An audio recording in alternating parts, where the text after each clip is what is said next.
Hello and welcome back to Whiskey Wars. My name is Sean, and tonight we'll be reviewing Evan Williams Single Barrel. Let's get into it.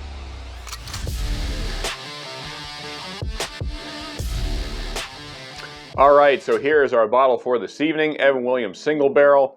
And this is one of those very budget-friendly bottles that kind of helps people get into bourbon. Before we get into this bottle, let's first go over a brief history of what Evan Williams is all about. So in 1789, Evan Williams started his distillery in Louisville, Kentucky, and actually the modern Evan Williams distillery is right across the street almost from the original location. On top of starting his distillery, Evan Williams was also the local wharf master and was also a stonemason. Now, unfortunately, during Prohibition, Evan Williams Distillery was closed down, and to be fair, it was having some issues before that. And then a little while after Prohibition had ended, some investors, they liked the name, the history, so they picked up the brand and reopened the distillery, but they didn't know anything about distilling, and so they hired Earl Beam of the Jim Beam family to be their master distiller, and that is how it restarted. And that is where all of the Evan Williams products come from today, is kind of through that Earl Beam heritage of distilling. So that is why some people do kind of see similarities between the Jim Beam line and some of the Evan Williams products, kind of that nuttiness and the nice caramels and things like that we find a lot in Evan Williams and Jim Beam. So let's get this thing poured and see what all nosing and tasting notes we can find. And while I'm pouring here, just going to try and read the bottle real quick, just part of it. On the back here it says, "This bourbon was personally selected by our master distiller only after meeting his exacting standards for this vintage." All right, yeah. So, and of course then it talks about it being a single barrel and what all that means. And for those of you that really want to know, so this was barreled on 7/20/13 and poured on 6/9/21, so almost 8 years old. And this is bottle number 724. So now let's get into this thing here. Give it a spin so you can really get up on the walls of the glass there. Nice color, kind of a medium amber, not super dark, but decent color on it there. Not a whole lot going on the legs. There we got a little bit going on there. All right, let's get into the nose. All right, so just very classic bourbon nose there. Nice, rich, toasted oak, nice char notes. Very nice caramel.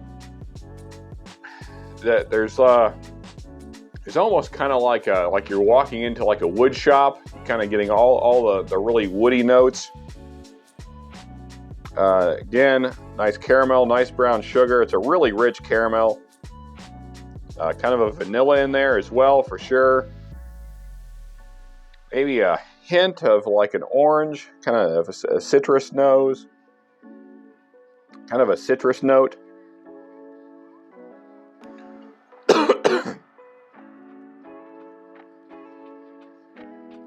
And also just a little black pepper. Maybe a hint of cinnamon. And there's maybe just like a touch of mint maybe showing up. Probably from the rye content there. All right, so that's the nose. Let's get into our first sip here. Okay, so in this particular bottle, I am getting just a little bit of mint on the front end, just the very front of the palate there, which is kind of unusual for your typical bourbon notes. That's usually something you find more in rye. But then after that, you start to get that cinnamon presence, which we just barely smelled on the nose, but it's more present on the palate. And as well, that caramel's definitely showing through. There's a nice brown sugar. Kind of mid-palate, you start to get more of those oak notes coming in. Quite a bit of char there, especially as it's starting to go towards the finish. All in all, pretty good first sip. That was my first sip of the day, so let's go in for a second sip here and see what else we can get. All right, folks, before we get into those second set of tasting notes, if you are enjoying the video, please hit that like button. And if you're really enjoying, then please subscribe. Now, that second taste, got quite a bit more on that second go round. So got a little bit of cherry kind of going into the back of the palate. Also got some orange kind of notes in there as well, kind of like we smelled on the nosing. And then starting to get quite a bit of char on the finish as well. as well as quite a bit of deep, dark kind of brown sugar notes, and just a lot of barrel presence really as it goes into the finish. I gotta say, I do like this finish. It is fairly spicy, even though this is only an 86 proof, and quite a bit going on, even though it is lower proof. So, you know, I would say this is a good one to kind of start the night with, to kind of kick things off. You don't want to destroy your palate right away, so I think this is a nice, easy sipper to start the night with, or a nice one to introduce somebody to bourbon. I think this is very typical bourbon notes. Other than the mint that I'm getting in this, that's maybe a little bit different, but otherwise just very typical bourbon notes. I would say this is a really enjoyable bottle, and again, very budget friendly. I think I paid right about $26 for this, so definitely a good buy, especially if you like lower proof. So for a score, I'm going to say, I'm going to give this a 7.8. I think I like it just slightly better than some of the others that we've tried recently that are lower proof. Really enjoyed it. So folks, I hope this video has been helpful. I hope it helps you when you are shopping.